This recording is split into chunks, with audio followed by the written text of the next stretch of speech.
Hello everyone, how have you been? My name is Elena and I basically talk about books.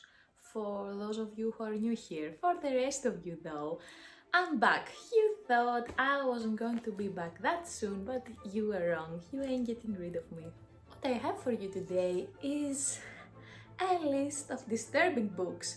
Today I'm giving you some recommendations because I'm kind of tired of talking shit for books all the time, so today is the day when I'm actually going to give some recommendations of books I've read and I've loved. Specifically today, I'm going to give you 6 recommendations of some very disturbing books. Trigger warning, those books are not for those ones who have a weak stomach. Trust me, I find it really interesting to explore the mind of those disturbed and twisted characters because I like to seek meaning in all of the darkness and to explore the darkest bits of the human mind and the human nature. It is a concept I find really interesting, but be careful, those are definitely not for the ones who don't have the stomach for it. So the first book on our list is actually one of my favorites and it's The Perfume by Patrick Ziskind. The plot of this book follows our protagonist Grenouille. In 18th century France, he is an orphan and he is born with an exceptional sense of smell. He can smell, he can distinguish a vast range of different smells in the world around him. He has an incredible nose. So what he does is he becomes a perfumer, possibly one of the best ones. And here's when it gets twisted because he gets involved in the murder of a young girl, and the reason he murders her is because he's trying to capture her scent. Yes, you heard that right, this guy is turning young girls into perfumes, and that's the dark and twisted part. So the reason I love this book so much is because it has incredible writing. I love the protagonist. He is really interesting, and because of this dark and twisted mind he has, he is very fascinating to me. So this book also has a really sarcastic tone, so in all of this ugliness, so in all of this twisted, disgusting plot that follows the book, you also have these sarcastic undertones that make it a bit more light-hearted, and it is really interesting to read. I loved it. I gave it like 5 out of 5 stars. I don't have something bad to say about this book. It is great, the writing is great, the characters are great, the plot is really interesting, so 5 out of 5 stars. For the next book, I have a really popular one, and it is A Clockwork Orange by Anthony Burgess. So the plot of this book follows our 15-year-old protagonist, Alex. Alex really likes to commit those violent acts and all the crimes he describes in the first part of this book. Also, this book is set in a dystopian future society where teenagers have this partially Russian influenced slang called nadsat. So a lot of the dialogue is written in this slang. It is a made-up slang. You also get the meanings of the words in the back of the book. So you slowly start to learn to understand this slang, and this is helping you to get in the head of the protagonist. This book is written in first person, so we get all of those twisted and dark thoughts Alex has, along with this weird way of speaking, so you really get in the head of the protagonist, and that's the really interesting part of this book. But that's not the only part of the plot. So for the next part, Alex commits murder and he gets convicted to 14 years in prison. So while he is in prison, he is basically chosen to undergo a new experiment.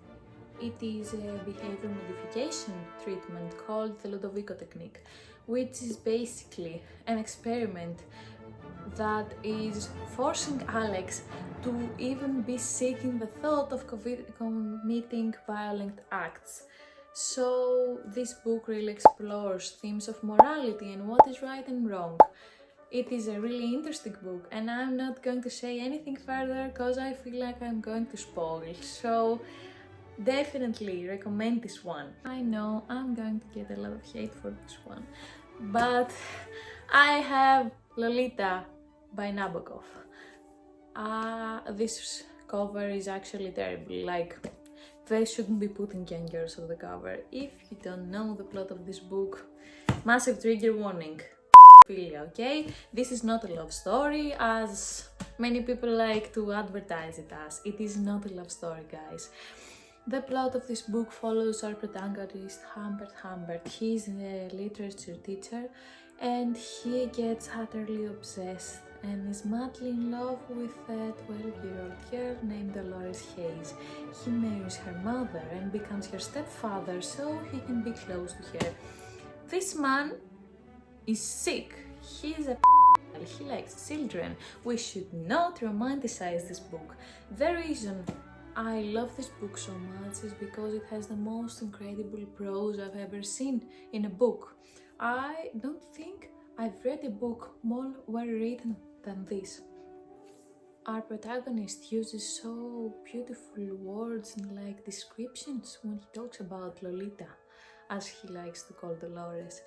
It is a way to manipulate us, the audience also. The way he talks so beautifully about this 12-year-old girl is sugarcoating all the bad things he did and how he is basically a bit and that is no love story, that is abuse. So I love this book because it is actually very, very clever and very, very well written. Because it is really getting you inside the head of this twisted and disgusting man, and you are seeing this as a love story through his eyes, where he is also manipulating us, the audience, to see it as one too. That's why a lot of people confuse this as a love story when it isn't, guys. It is not. So I definitely recommend this one if you can handle those triggering topics, and if you don't view this as a love story, then guys, critical thinking. Well, what'd you expect? I was a daisy fresh girl, and look what you've done to me. So the next book wouldn't be on my list if it weren't for Lolita, but here we have My Dark Vanessa by Kate Elizabeth Russell. So the plot of this book, I'm actually going to read you the summary. Vanessa Y was 15 years old when she first had English teacher.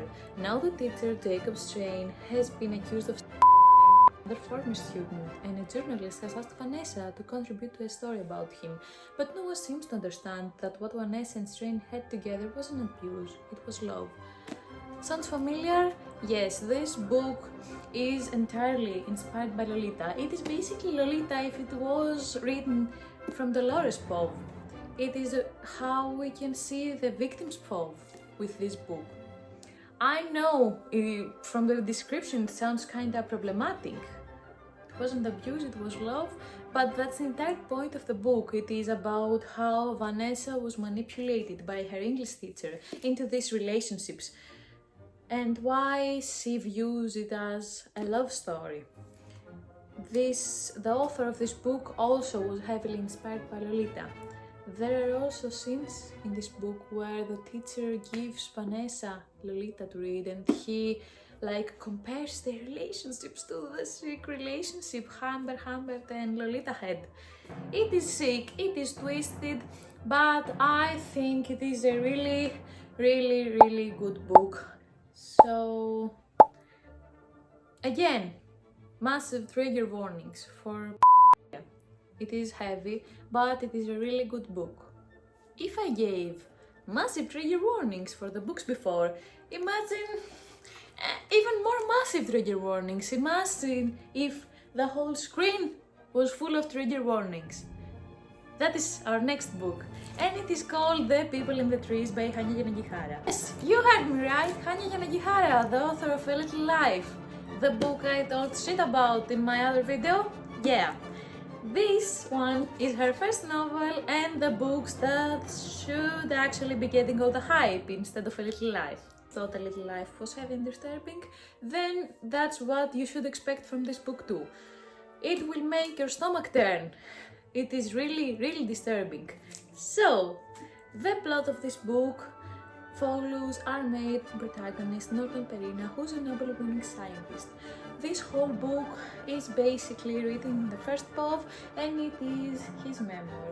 He is explaining how, in a journey to study a lost tribe, he discovers the secret to immortality, and he becomes an award-winning scientist, has world recognition and everyone's respect. He is a well-respected scientist, but that is until the day he gets accused of his son. So now, because this book is a memoir written in the first person by himself and edited by one of his colleagues who is also madly in love with him, he tries to manipulate us, the audience, into thinking that he's not that bad of a person after all. This book explores themes like the morality of science, colonialism, racism, and what's right, what's wrong, and morality in general. It is a really interesting book.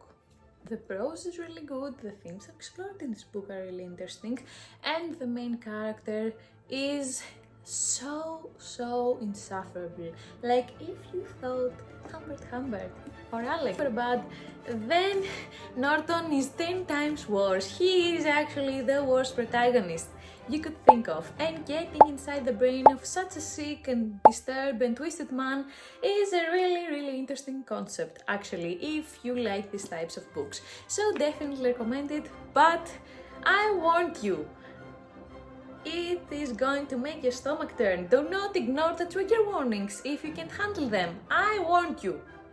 Oh, I saved the best one for last. Here we have The Monk by Matthew Lewis. The cover is ugly, I know, but the book is great. This is actually a classic. Banned from the church. This book seems to kind of been forgotten. Even though it's a classic, not as many people know about it. It is not so popular.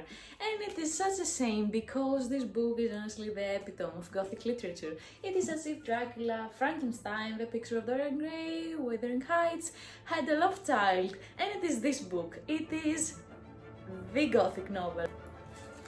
So, the plot of this book follows a devoted monk, Ambrosio, who is tempted to break his sacred vows when a young man, Rosario, reveals himself to be a woman who disguises herself as a monk to come close to him.